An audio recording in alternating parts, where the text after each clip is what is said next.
እንዴት ናችሁ? ዛሬ ስለ ፖፖ የብዙዎች ጥያቄ ስለሆነ ስለ ፖፖ ላይቭ እናያለን። ፖፖ ላይቭ ያው እጅግ ተወዳጅ የሆነ የመጣ ፕላትፎርም ነው። እንግዲህ ከዚህ ከመጀመሪያው ጀምሮ እስከ መጨረሻው ድረስ አብራችሁን ቆዩ እና ቻናሌን ሰብስክራይብ አድርጉልኝ። ላይክን በማድረግ የደወሉን ምልክት በመንካት እንዳይረሳ። ያው እንግዲህ እዛ የዩቲዩብ ዲስክሪፕሽን ወይም ደግሞ ባዮ ላይ ያስቀምጨዋለሁ። ዲስክሪፕሽን የሚለውን ስትነኩት እዛ ላይ ያስቀምጥላችኋለሁ ሊንኩን። ያን ሊንኩን በመጫን ወደ ዳውንሎድ ኢሚዲየትሊ ብላችሁ ወደ ፕሌይ ስቶር ይመራችኋል። ፕሌይ ስቶር ላይ ከመራችሁ በኋላ እንግዲህ ፖፖ ላይቭ የሚለው ይመጣላችኋል። እኔ ኦሬዲ ፖፖ ላይቭ ስላለኝ እሱን እንገባለን ማለት ነው። እንግዲህ እኔ አፕዴት ነው የሚለኝ፣ እናንተ ጋር እዚህ ጋር ኦፕን ነው የሚላችሁ ማለት ነው። እንግዲህ ወደዚህኛው ኢንተርፌስ ይመጣላችኋል። እሺ እንግዲህ አሁን ቀጣይ የምናደርገው ምንድነው? በፌስቡካችን መግባት እንችላለን፣ ኦር ደግሞ በራሳችን የጉግል ሎጊን ማድረግ እንችላለን። ከፈለግም ደግሞ በስልክ ቁጥራችን መግባት እንችላለን። እና በአጭሩ ለማድረግ ያክል አሁን ለምሳሌ ይሄ በስልክ ቁጥራችን አክሴፕት ብለ ነው እዚህ ጋር የስልክ ቁጥራችንን አስገብተን ማስጀመር እንችላለን። ይሄው እዚች ጋር ኢትዮጵያን ትመርጡና ኢትዮጵያ ትሉትና እዚች ጋር የራሳችሁን ቁጥር ማስገባት ትችላላችሁ። እኔ ዛሬ የተዘጋጀሁት በኢሜይል ነው የምናስገባው። ኢሜይልን እናስገባለን ማለት ነው። ኢሜይል ይሄው እዚህኛው ጋር እቺኛዋ ቦታ ላይ እንነካትና እንገባለን ማለት ነው። ይሄው እዚህኛዋን ከፈለጋችሁ ኢሜይል ይሄው እዚች ጋር የምትሏን መንካት እንችላለን። ካልሆነም ደግሞ እቺኛዋ ሎጊን ዊዝ ጉግል የሚለውን ስትነኩት ኢሜይላችሁ ይመጣል። ያኔ ኢሜይላችሁን መግባት ትችላላችሁ ማለት ነው በቀላሉ ሁኔታ። እሺ እንግዲህ አሁን ያው እንደዚህ አይነት ኢንተርፌስ ላይ እንደርሳለን። በቁጥራችንም ከገባን በኋላ እንደዚህ አይነት ኢንተርፌስም ሊሆን ይችላል። የራሳችንን ስም ከላይ እንጽፋለን። ለምሳሌ እኛ ዙማም ብለን እንጻፍና ዙማም ብለን ወይም ደግሞ ሌላ ስም በቃ የሆነ ስም አንድ ስም መጻፍ እንችላለን። ስሜ ብዬ ልጻፈውና እዚች ጋር የት ሀገር እንደምኖር እጽፋለሁ ማለት ነው። ለምሳሌ እኔ ኢትዮጵያ ውስጥ ነው የምኖረው፣ ኢትዮጵያ ውስጥ ብለን እንሞላለን። ከዛ ለምሳሌ ሜል ከሆናችሁ ሜል፣ ፊሜል ከሆናችሁ ፊሜል ብላችሁ ትሞላላችሁ ማለት። ከዛ እዚችኛው በርዝዴያችን ላይ የተወለድንበት ዓመተ ምህረትን እንጽፋለን ማለት ነው። እሺ እንግዲህ እንደዚህ ብለን ከዛ በኋላ ሰብሚት እንለዋለን ማለት ነው። ሰብሚት የምትለዋን ስትነካት እንደዚህ የሚል ይመጣልና እንደዚህ አይነት ኢንተርፌስ ይመጣልናል። ይኸውላችሁ እንደዚህ አይነት ኢንተርፌስ ይመጣል። ቀጣይኛው ስቴፕ ምንድነው? እዚች ጋር እንመጣና ወደ ታች ማይ ኤጀንሲ የምትለዋን ቦታ እንነካታለን።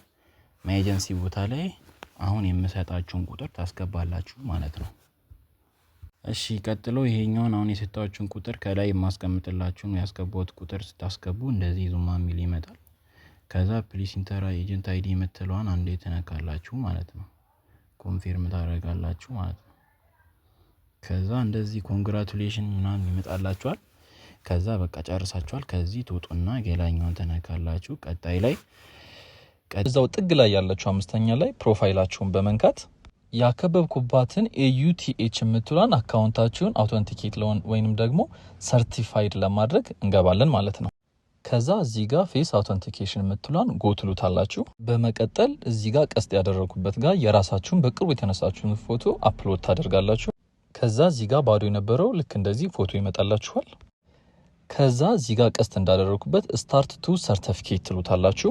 ከዛ እዚህ ጋር ክብ እንዳደረኩበት ፊታችሁን አሻንጉሊታ እንደምታዛችሁ እያደረጋችሁ እስካን ታደርጋላችሁ። እሱን ልክ እንደጨረሳችሁ ልክ እንደዚህ አንደር ሪቪው ይላችኋል። ከዛን ከ30 ሰከንድ በኋላ ምናምን ሙሉ በሙሉ ጨርሶ ሰርቲፋይድ ያደርጋችኋል። በቀጣይ ደግሞ የምናየው ላይቭ እንዴት በመግባት ገንዘብ ሜክ ማድረግ ይችላል የሚለውን ስለሆነ ይሄ ለሴቶች ነው። በደንብ ተከታተሉኝ እሺ። ለወንዶች ደግሞ በቀጣይ ነግራችኋለሁ። እንቀጥል እና ወደ አፕሊኬሽኑ እንደገባችሁ ፊት ለፊት ላይ አንደኛ ላይ ላይቭ የምትሏለች አይደል? ኦር ደግሞ አንዳንድ ቦታ ላይ ስለምትለይ ከአምስቶቹ ያከበብኩባት በግራ ያለችውን በኩል ላይቭ የምትሏን ክሊክ ታደርጋላችሁ። ከዛ በመቀጠል እዚህ ጋር ያከበብኩባትን እንደገና ላይቭ የምትሏን ትነካላችሁ። ከዛ እዚህ ጋር ፐርሚሽን ስለሚጠይቃችሁ እሱን ኮንፊርም ትላላችሁ። ከዛ እዚህ ጋር ያከበብኩበት ከላይ ፕሊስ ኢንተር ዘ ኮንቴንት የሚለው ጋር ደስ ያላችሁን ላይቫችሁን የሚገልጽላችሁ ርዕስ ትሰጡታላችሁ። ከዛ እዚህ ታች ላይ ካስቀመጥኳቸው ቻቲንግ፣ ሲንጊንግ፣ ዳንሲንግ የሚሉትን ያከበብኩባቸው ቦታዎች ላይ ደስ ያላችሁ መርጣችሁ ስኪል ያላችሁን መምረጥ ትችላላችሁ። ምንም ነገር ጀስት ቻቲንግ የሚለውን ትመርጣላችሁ። ከዛ በመጨረሻም ጎ ላይቭ በማለት ጨረሳችሁ። ሌላው ማወቅ ያለባችሁ ህግ አለ። ምንድን ነው? የተገላለጠ አለባበስ፣ መጠጥ ይዞ መግባት፣ ህፃናት ማሳየት፣ ስለታም ነገሮች በጭራሽ መታየት የለባቸውም። ልክ እንደ ቲክቶክ ሁሉ እዚህ ጋም ላይቫችሁን ስለሚያሳግዳችሁ እነዚህ ነገሮች በደንብ ተጠንቀቁ። እና ሌላውና ዋናው ነገር ደግሞ ላይቭን በጭራሽ እንዳታቆራርጡት። እሺ፣ ምንድነው ማድረግ ያለባችሁ? ቢያንስ ለሰባት ቀን ተመሳሳይ ሰዓት ላይ ለሁለት ሰዓት ላይ ላይቭ ስትሪም አድርጉ። ምንድነው ሪዋርድ የሚያደርጋችሁ ወይም ደግሞ የቱ ጋ ነው ክሌም የምታደርጉት እሱን አሳያችኋለሁ። ነገር ግን ለ2 ሰዓት ቢያንስ ለ7 ቀን ተመሳሳይ ሰዓት ላይቭ ግቡለት። እንደ ቦነስ በቀን ውስጥ ለ2 ሰዓት የምታደርጉ ከሆነ 10,000 ፖይንት ይሰጣችኋል። የ10,000 ፖይንት ማለት $1 ነው ማለት ነው። መጨረሻ ላይ በተመሳሳይ ሰዓት ካደረጋችሁት የሳምንቱ መጨረሻ 7ኛው ቀን ላይ 70,000 ፖይንት ይሰጣችኋል። ቶታል ስንት ታገኛላችሁ? 140,000 ፖይንት። ያ ማለት ደግሞ $14 አገኛችሁ ማለት ነው።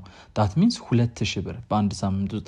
ይሄ ምንድን ነው የሚጠቅማችሁ? ወደፊት ለእድገታችሁ በጣም ይጠቅማችኋል። ብሩ ሳይሆን ሞር ወደፊት ለእድገታችሁ ስለሚጠቅማችሁ አደራ የምላችሁ ነገር በተመሳሳይ ሰዓት ለ2 ሰዓት ያክል ግዴታ ላይ ብትገቡ ለእናንተ በጣም ቆንጆ ነው። ለ2 ሰዓት ስትሪም አድርጉ። 10 ጊዜ አታቆራርጡ። ለ2 ሰዓት ያክል ለተከታታይ 7 ቀናቶች ግቡ። ብቻ ግን ለ2 ሰዓት ስትሪም ማድረግ እንዳትረሱ፣ ከ2 እስከ 3 ሰዓት ከቻላችሁ።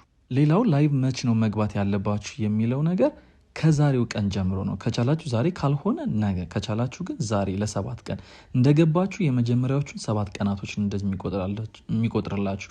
ከዛ በኋላ ያለው ደግሞ ሌሎች ጥቅሞች አሉ። ዋናው ስራ ወደፊት ይመጣል።